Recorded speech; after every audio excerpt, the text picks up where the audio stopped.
안녕하십니까. 사회복지법인 사랑의 집 이사장 주수일입니다. 우리나라 옛말에 호미로 막을 것을 가래로 막는다라는 말이 있습니다. 그런데 이 말은 부부관계에서도 그대로 적용이 됩니다. 도저히 못 살겠다고 심각한 사연을 가지고 상담을 하러 찾아온 부부들의 얘기를 다 들어보면 현재의 문제가 아주 심각한 데 비해서 그 시작은 너무 시시한 데서부터 시작됐다는 것을 알게 됩니다. 그래서 오늘은 여기에 대한 얘기를 한번 해보겠습니다. 김 씨 부부는 한 직장 동료로 만나서 5년간의 열애 끝에 결혼으로 골인을 했습니다. 부인은 상당히 미인이었고 김 씨도 건장한 체격과 부침성 있는 성격으로 동료들에게 상당한 인기가 있었습니다. 그들은 결혼 후에도 그 사랑이 좀처럼 식지가 않았습니다. 남편이 퇴근 시간이면 부인은 언제나 비가 오나 눈이 오나 버스 정류장까지 마중을 나가서 기다리다가 같이 들어왔습니다.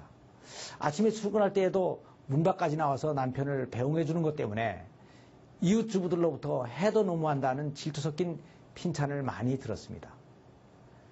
인고 부부로 소문이 난 그들에게 처음에는 아주 작은 문제가 하나 생겼습니다.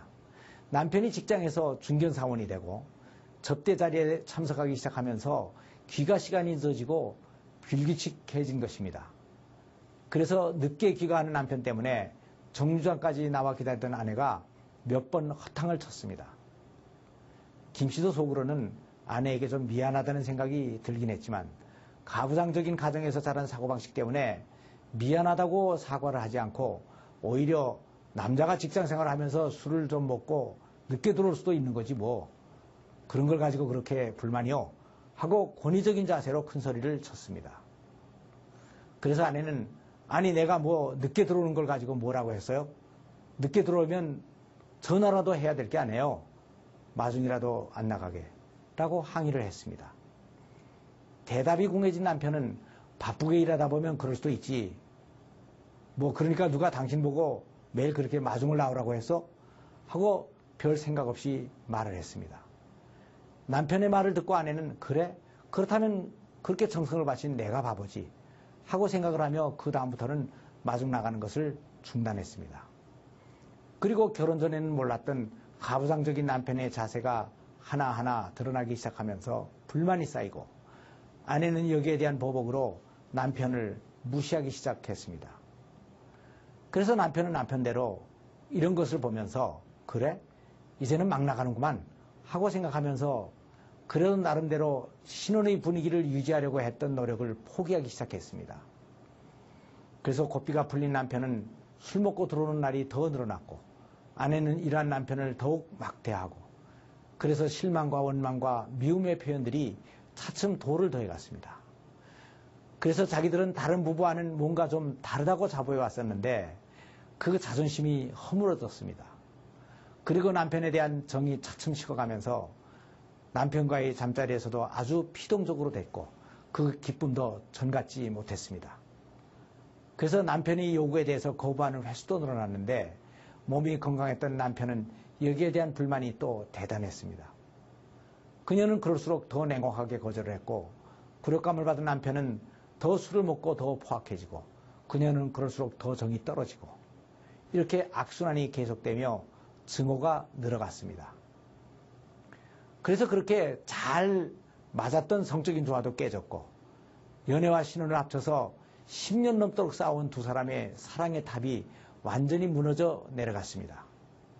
여기에다가 시어머니와의 관계도 같이 나빠지기 시작을 했습니다. 신혼 초인 부부가 워낙 밀착되어 있었기 때문에 별 문제가 없었는데 잦아지는 두 사람의 불화에 대해서 시어머니까지도 아들의 편을 들면서 며느리를 구박하기 시작을 한 것입니다. 그래서 시어머니에게 말대답을 하다가 어머님 편을 드는 남편과 또 다투고 그러다가 드디어 남편의 손찌검까지 나오고 폭력을 당한 아내는 며칠씩 집을 뛰쳐나가는 일이 반복됐습니다. 이렇게 살 바에는 차라리 갈라서는 것이 낫지 하는 생각이 들었지만 이미 애가 둘이나 있다는 생각에 그러지도 못하고 이제 절망적인 상황에서 어떻게 해야 되냐 하고 심각한 얼굴로 저를 찾아왔던 것입니다. 인간관계에서 상대방과 주고받는 말에는 사랑의 말과 미움의 말 두 가지가 있습니다. 그런데 이 말들은 순환 사이클을 만듭니다. 미움은 미움의 사이클을 만들고 사랑은 사랑의 사이클을 만듭니다. 그런데 이것이 처음엔 아주 작은 데서부터 약하게 시작이 됩니다. 그러나 이것은 눈을 굴릴 때와 마찬가지로 오고 가면서 계속 커집니다. 약간의 무성이나 잘못이 상대에게 오해와 실망을 주고, 실망을 하니까 여기에 보복을 하고, 그 보복을 받으니까 미워하고, 미워하니까 막 나가게 되고, 막 나가다 보니까 이혼까지 생각하게 되는 것입니다. 미움의 사이클이 이런 것과 같이 사랑의 순환도 마찬가지입니다.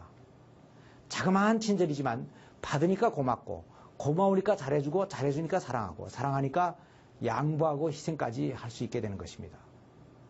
우리들은 부부 생활에서 이 두 가지 사이클 중에 한 가지 사이클을 선택하게 됩니다.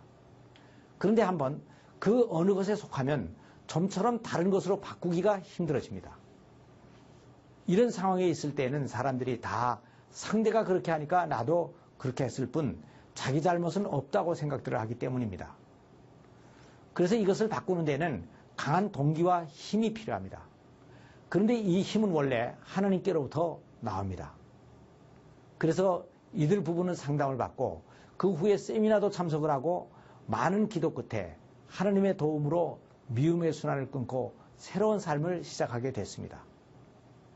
조금 못마땅해도 부정적인 말은 참고 긍정적인 표현을 하고, 그러니까 상대방도 좀 더 긍정적으로 나오고, 그것을 받다 보니까 기분이 좋아지고, 좋아지니까 행복해지고, 행복해지니까 더 잘해주게 됐습니다.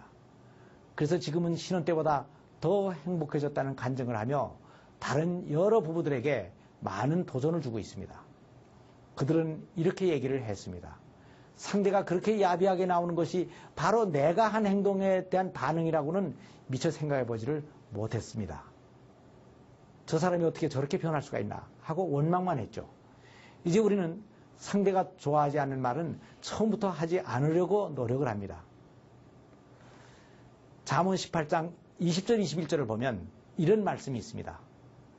사람은 입에서 나오는 열매로 하여 그 배가 부르게 되나니 곧 그 입술에서 나는 것으로 인하여 만족하게 되느니라.